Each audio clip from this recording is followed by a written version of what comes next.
The Silent Strike. Dr. Elena Rodriguez stood at the window of Lunar Observatory Station Alpha, her eyes fixed on the distant stars. The quantum detection array she had designed hummed quietly behind her, its sensors reaching far beyond what any conventional technology could achieve. For 3 years, she had kept humanity's greatest secret. We were not alone, and we were being watched. "Doctor, you need to see this." Sarah Chen, her lead analyst, called from the monitoring station. Elena moved swiftly across the room, her steps light in the lunar gravity. The holographic display showed a cascade of data, energy signatures that shouldn't exist according to known physics. "They're getting bolder," Elena muttered, watching the alien ships move through what they thought was undetectable subspace. The Galactic Federation, as they called themselves, had been probing Earth's defenses for months, unaware that their every move was being tracked by technology they couldn't comprehend. Admiral Marcus Hayes appeared on the main screen, his weathered face grave. "Dr. Rodriguez, I assume you're tracking them too." "Yes, Admiral. 3 Federation scout ships, using their phase shift technology. They think they're invisible." Elena allowed herself a small smile. "They still haven't realized we can see them." The Admiral nodded. "The Security Council is meeting in an hour. It's time to implement protocol." Midnight Sun. "Are you certain about the calculations?" Elena pulled up another display, showing the complex quantum matrices that had taken her team years to perfect. "Absolutely. We can shield not just Earth, but our entire solar system. When we activate the quantum barrier, they'll think we've simply disappeared." The Federation scouts continued their patrol, their crews confident in their technological superiority. They had found hundreds of emerging civilizations before, all following the same pattern of development. Earth, with its primitive chemical rockets and basic space stations, was just another species to be eventually absorbed into their empire. In the depths of the Himalayan mountains, beneath kilometers of rock, the Quantum Defense Initiative's Central Command stirred to life. Similar facilities across Earth's surface began powering up systems that had been built in absolute secrecy. The greatest deception in human history was about to begin. "They've designated us as a Category 3 civilization," Sarah reported, reading from the decoded Federation transmissions. "They think we're at least 2 centuries away from achieving faster-than-light travel." Elena walked back to the window, watching Earth rise over the lunar horizon. That's what we wanted them to think. Every public space launch, every visible piece of technology, all carefully crafted to show exactly what they expected to see. The quantum detection array suddenly blazed with new data. "Multiple ships entering the system," Sarah announced. "Largest fleet movement we've detected yet.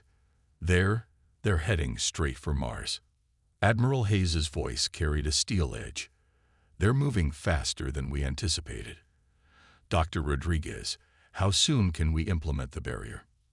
Elena's fingers flew over her console, making final adjustments to the quantum matrices. "The network is ready, Admiral. All stations report green status. We can shield everything within the orbit of Pluto in under 6 minutes. And our deep space assets. Already dark, sir. The Federation won't find anything beyond what we want them to see." The Admiral was silent for a moment, weighing the consequences of their next action. Humanity had spent decades preparing for this moment, building a technological foundation that leapfrogged conventional development. While the world watched chemical rockets launch satellites, quantum engineers had secretly mastered forces that the Federation considered theoretical. "Very well. Dr. Rodriguez, you have authorization to proceed with protocol." Midnight Sun. "Let's show them what happens when they underestimate humanity." Elena took a deep breath, her hand hovering over the activation sequence. "Sarah, initiate quantum fold. All stations, commence synchronization." Across the solar system, hidden quantum generators hummed to life. On Earth, military bases disappeared from view. Space stations faded from radar. Entire cities seemed to shift slightly, becoming invisible to any observation from space. The Federation scouts continued their approach, unaware that they were about to witness something impossible. In their arrogance, they had never considered that a primitive species might have developed technology beyond their understanding. Quantum barrier reaching critical synchronization, Sarah reported. Ready on your mark. Elena thought of all the years of secret development, the thousands of scientists and engineers who had worked in shadows to prepare humanity for this moment. The Federation thought they were dealing with a simple, predictable species. They were about to learn how wrong they were. Execute protocol. Midnight Sun, Elena commanded. Let's rewrite their understanding of possible. The quantum barrier activated, and humanity vanished from the galaxy's watching eyes. Shadows of preparation. Fleet Commander Xarlax of the Galactic Federation stood on the bridge of his flagship, the Eternal Dawn, staring at the empty space where Earth's civilization should have been. His sensory organs pulsed with confusion as he reviewed the data for the 12th time. Run the scans again, he ordered, his crystalline voice echoing across the bridge. A civilization cannot simply vanish. But they had. Where once there were cities, satellites, and primitive space stations, now there was nothing. Even the electromagnetic chatter that all developing worlds produced had gone silent. It was as if humanity had never existed.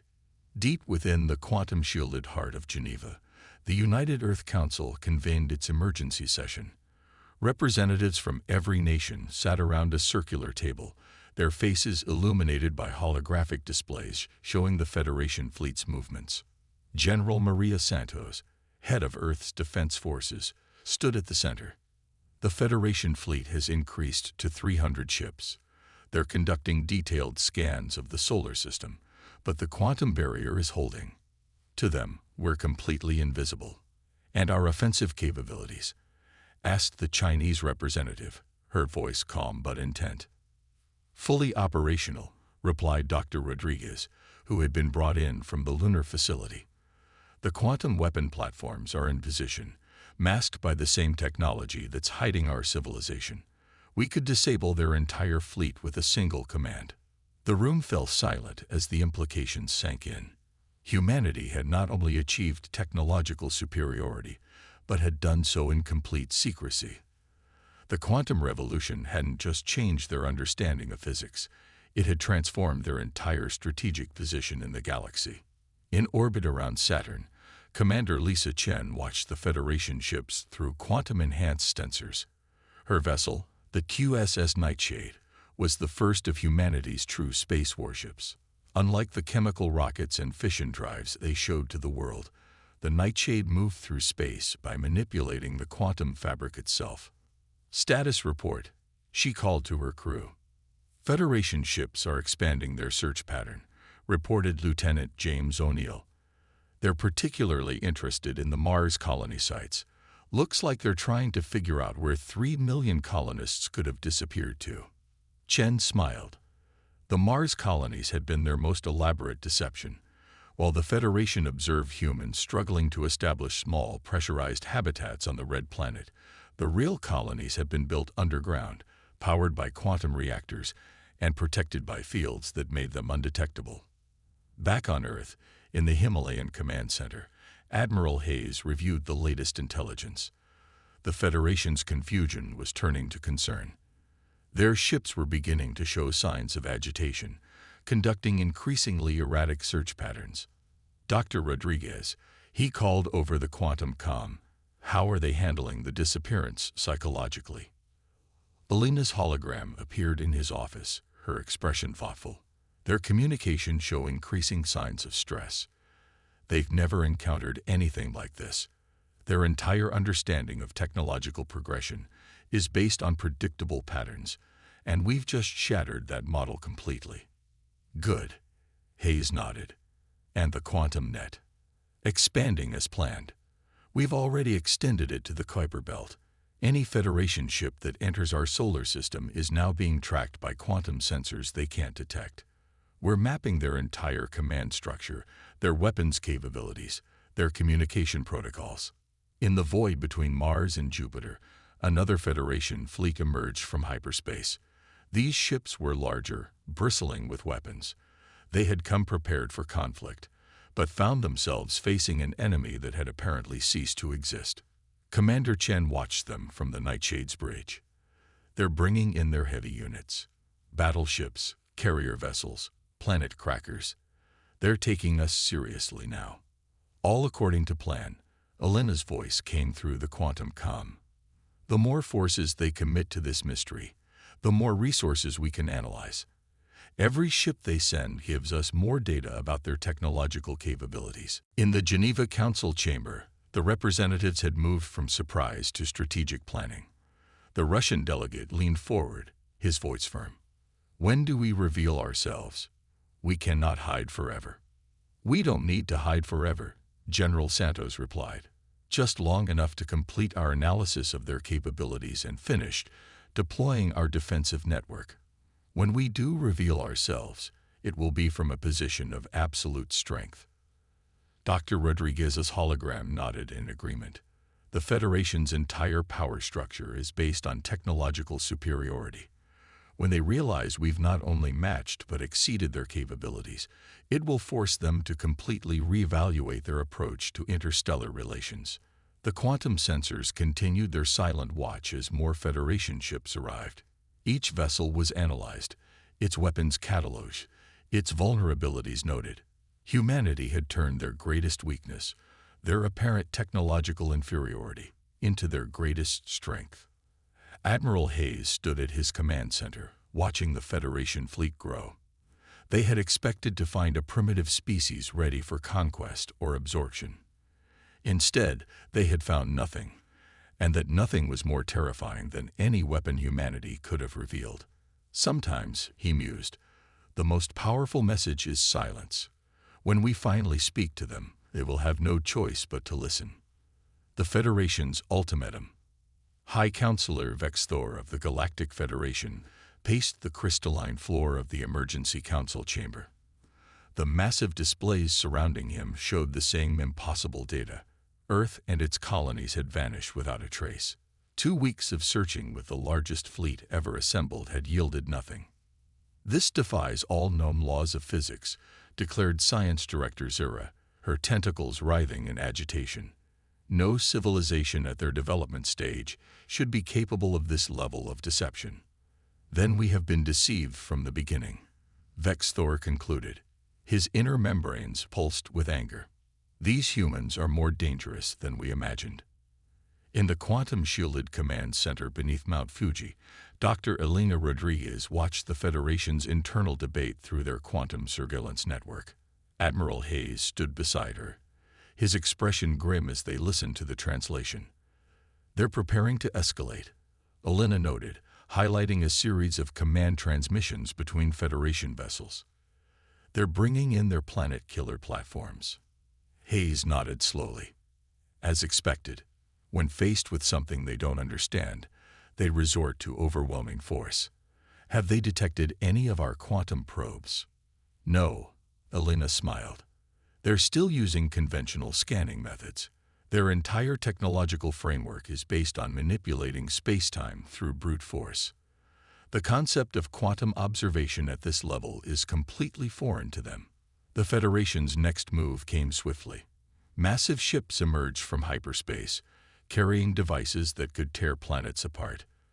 They positioned themselves throughout the solar system, a show of force meant to intimidate an enemy they couldn't see. Commander Lisa Chen's Nightshade hung silent in the void, watching the deployment through quantum sensors. They're arranging themselves in a siege pattern, she reported to Earth Command. Classical containment strategy. They think we're still somewhere in the system, just hidden. Let them think that, General Santos replied from Geneva. Every ship they bring in is another piece of technology we can analyze. Our quantum computers are mapping their entire technological database through passive observation. High Counselor Vexthor stood before the Federation Council, his voice resonating through the chamber. We have confirmed that these humans have developed technology beyond their expected progression. This represents an unprecedented threat to galactic stability. We must act decisively. The council chamber erupted in debate. Some called for immediate destruction of the solar system. Others argued for continued observation, but all agreed humanity had proven itself too unpredictable to be allowed into the galactic community unchanged. In orbit around Neptune, Dr. Sarah Chen monitored the Federation's communications through the quantum network. "They're preparing to broadcast system-wide," she reported to Elena. "Something big." The Federation's message came on all frequencies, in all languages they had decoded from Earth's earlier transmissions. High Counselor Vexthor's image appeared in command centers across Earth's hidden facilities. To the people of Earth, he began, his translator converting his crystalline tones to human speech. "Your attempt at deception has been noted. You have demonstrated technology that violates the natural order of progression. This cannot be permitted." Elena and Hayes exchanged glances as the message continued. "You have 24 hours to reveal yourselves and submit to Federation authority. Your civilization will be placed under direct control until you can demonstrate appropriate development patterns. Failure to comply will result in the destruction of your solar system." In the Geneva Council chamber, the world's leaders watched in silence. The Federation's ultimatum hung in the air, a testament to their fundamental misunderstanding of what they faced. "They still think they're dealing with a primitive species that stumbled onto advanced technology," General Santos observed. "They haven't grasped that we've surpassed them methodically, purposefully." Dr. Rodriguez pulled up the latest analysis from the quantum computers. "We've mapped 97% of their technological capabilities. Their planet-killer platforms use controlled singularities to tear apart planetary masses. Impressive, but fundamentally flawed when compared to quantum manipulation." "Can we neutralize them?" Hayes asked. "With a single command," Elena confirmed. "Our quantum fields can dissolve their singularities before they form. We could disable their entire fleet without destroying a single ship." The world leaders began their final deliberations. For years, they had prepared for this moment, building their strength in secret while presenting an image of primitive development to the galaxy. Now, faced with an ultimatum from a power that didn't understand its own inferiority, they had to decide how to reveal humanity's true face to the stars. Perhaps, the Indian representative suggested, "It's time to show them why deception was never our ultimate strategy. We hid not out of fear, but because we were not yet ready to demonstrate the full scope of human potential." In his flagship, High Counselor Vexthor watched the countdown to his ultimatum's deadline. He had overseen the integration of hundreds of species into the Federation, each following the same predictable patterns of technological development. These humans, with their quantum vanishing act, had broken that pattern completely. What he didn't know, what none of the Federation suspected, was that humanity wasn't just hiding. They were preparing to rewrite the very rules of galactic civilization. As the ultimatum's clock ticked down, Earth's leaders made their final preparations, not just to survive the Federation's threat, but to demonstrate why humanity had chosen to walk away from the galaxy's plea for talks. The time for hiding was almost over. The time for showing the true face of human advancement was about to begin. Turning the tables. As the Federation's ultimatum entered its final hour, humanity prepared to reveal itself on its own terms. In the Geneva Command Center, the United Earth Council made its final preparations. The quantum barrier that had hidden their civilization was about to serve a new purpose. "All quantum platforms are in position," Dr. Elena Rodriguez reported, her hands moving across holographic controls. "We can reveal our presence system-wide in under 30 seconds.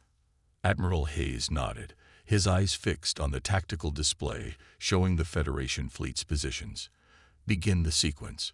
Let's show them exactly what they're dealing with." Across the solar system, Federation ships maintained their siege positions. High Counselor Vexthor stood on his flagship's bridge, watching the countdown. 10 minutes until the deadline. Prepare the planet-killer platforms. The first sign that something had changed came from the Federation's sensor officers. Quantum readings they had never seen before began emanating from seemingly empty space. Before they could analyze the data, Earth acted. The quantum barrier didn't simply disappear, it transformed. Like a wave of crystalline energy, it swept across the solar system, revealing not the primitive civilization the Federation expected, but something far more advanced. Around Earth, massive orbital rings shimmered into view, constructed of materials that defied conventional physics. Mars showed not the struggling colonies they had observed, but thriving cities under vast quantum-engineered domes. The asteroid belt revealed shipyards building vessels that made Federation technology look primitive. Commander Lisa Chen brought the Nightshade out of quantum concealment directly in front of Vex Thor's flagship. The sleek vessel, its hull rippling with quantum energy fields, represented everything the Federation had failed to understand about human development. "This is Commander Chen of the Earth Defense Force," she broadcast. "Your ultimatum has been noted. Now, allow us to respond." Dr. Rodriguez initiated the next phase. Quantum fields emanating from Earth's defense platforms reached out to every Federation ship. In an instant, their weapons went dark. The planet killer platforms, their artificial singularities dissipated by quantum manipulation, became inert masses of metal. In the Geneva Command Center, General Santos watched the Federation fleet's reaction. Their ships are attempting emergency maneuvers. They're trying to engage their faster-than-light drives. "Not anymore," Elena replied calmly. A single command through the quantum network had locked every Federation vessel in place. Their most advanced technology, the pride of their civilization, had been neutralized by forces they couldn't comprehend. High Counselor Vex Thor's voice came through the communication channels, its usual crystalline confidence shattered. "What is this? How is this possible?" Admiral Hayes stepped forward to respond. "What you're witnessing, Counselor, is humanity's true face. We didn't hide out of fear. We hid because we needed to understand you before we revealed ourselves." On every Federation ship, displays activated showing Earth's quantum technology in action. Cities phased between dimensions, ships moved through space without engaging conventional physics, and energy fields manipulated reality in ways Federation science had deemed impossible. "Your civilization is based on the assumption that technological development follows a predictable path," Elena explained to the Federation leaders.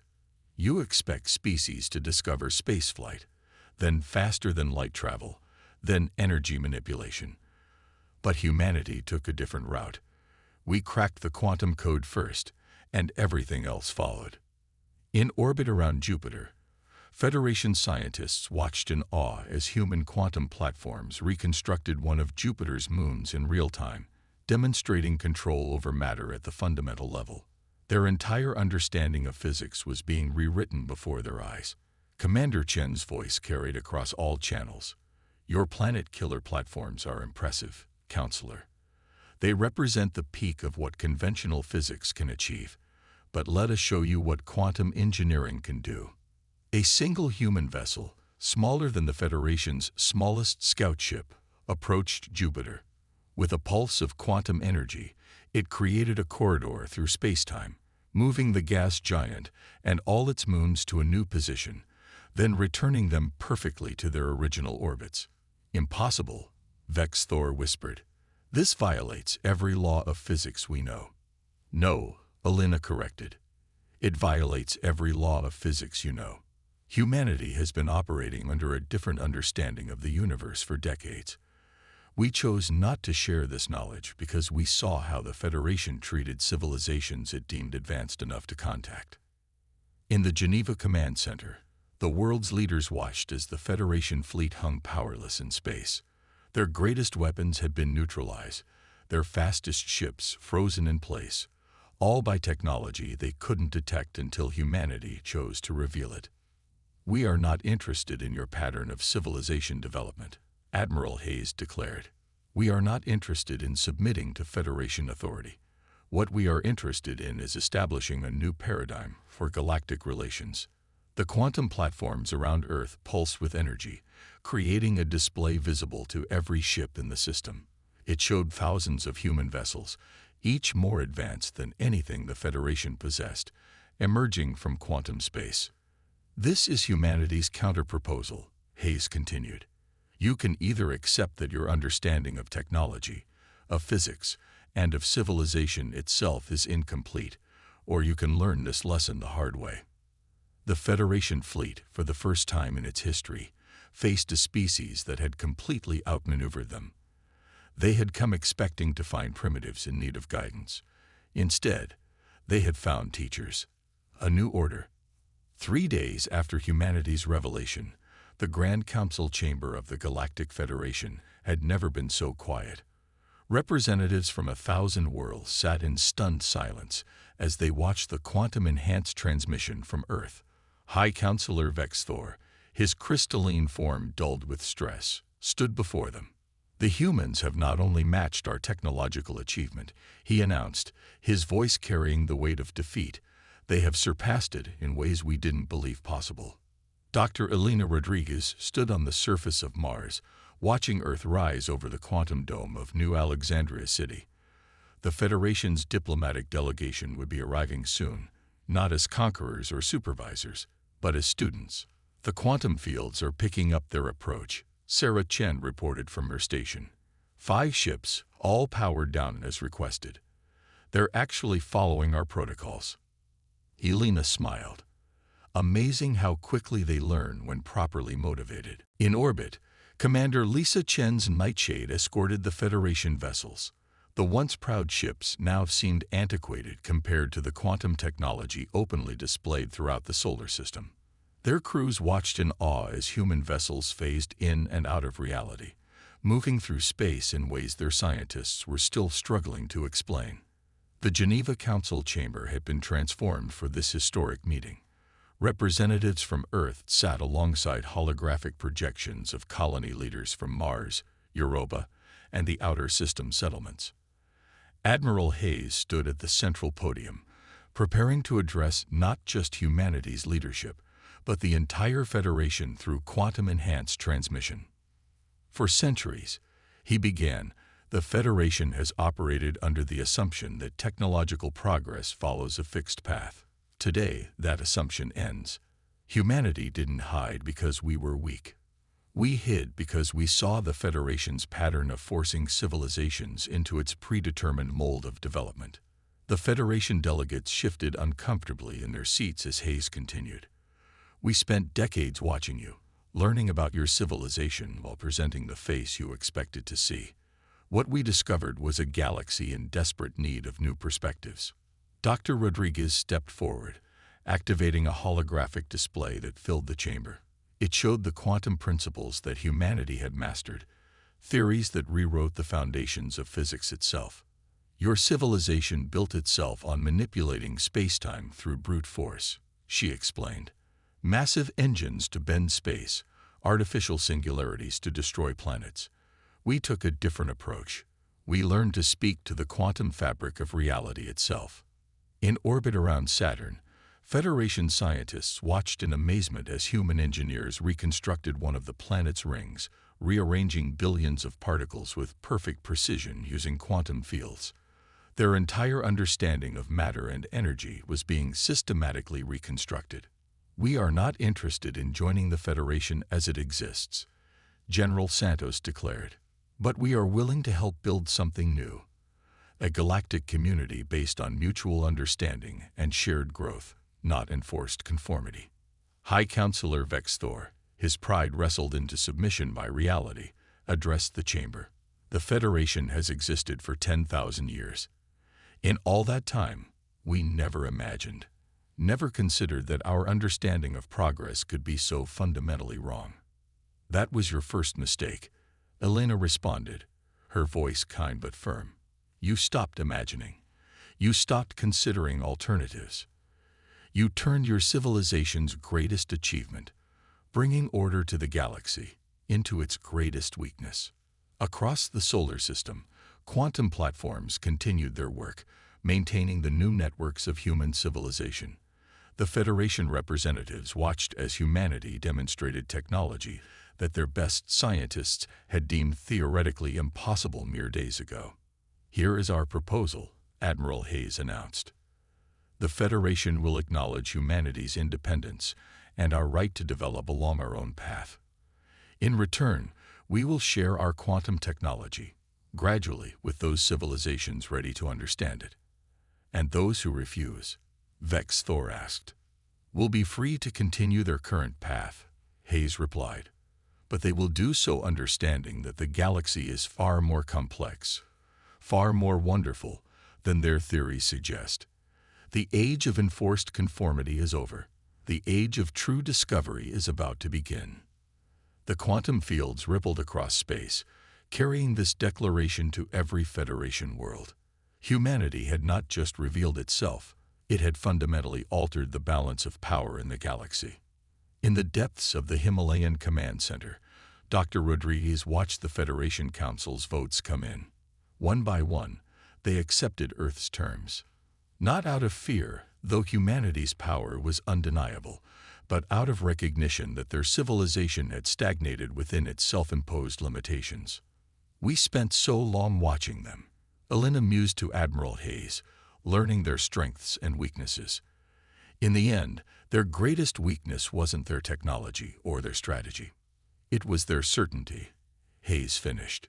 Their absolute conviction that they knew how the universe worked, how civilization should develop. Above them, through quantum-enhanced sensors, they could see the Federation ships beginning their journey home. They carried with them not just the memory of humanity's power, but the seeds of a transformation that would reshape galactic civilization. Humanity had done more than resist the Federation's demands. They had shown the galaxy a new way forward, proving that the greatest power lies not in forcing others to follow your path, but in blazing trails that others didn't believe possible. The universe had indeed pleaded for talks, but humanity had walked away, only to return with a gift greater than submission.